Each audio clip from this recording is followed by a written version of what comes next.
So I took this footage a month or two ago installing my Maxton front splitter. I actually ordered it while I was out of state. I was in North Carolina and decided on one of the weekends I went to Black Forest Industries and went to their European auto show out there. And while I was there, I went ahead and pre-ordered.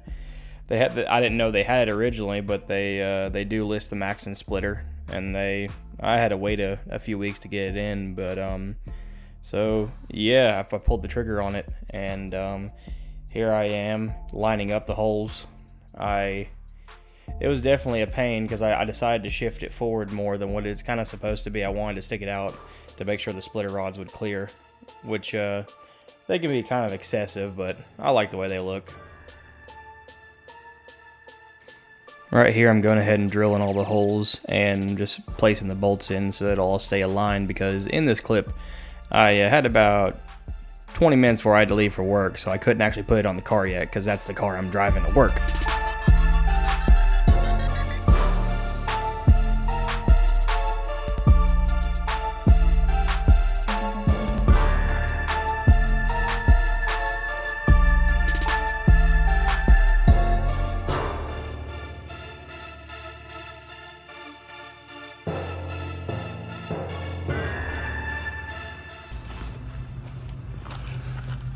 So I finally got the splitter rods attached, a brand new splitter,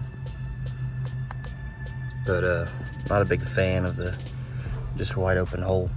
So I'm gonna try to reuse the air ducts, but the air duct's attached to the grill, not the bumper. So I'm going to try to Dremel this out and reuse it.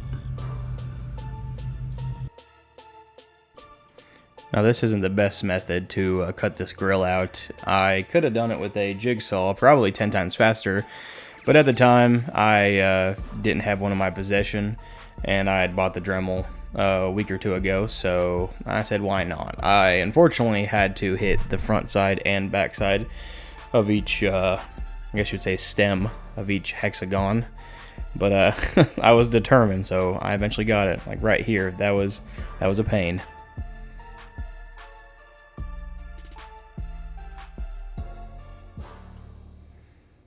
Here I was pretty dedicated to get it done, to get it to slammed enough Gatlinburg. So at 3 o'clock in the morning, I am sanding and just cleaning it up, trying to get it ready for paint.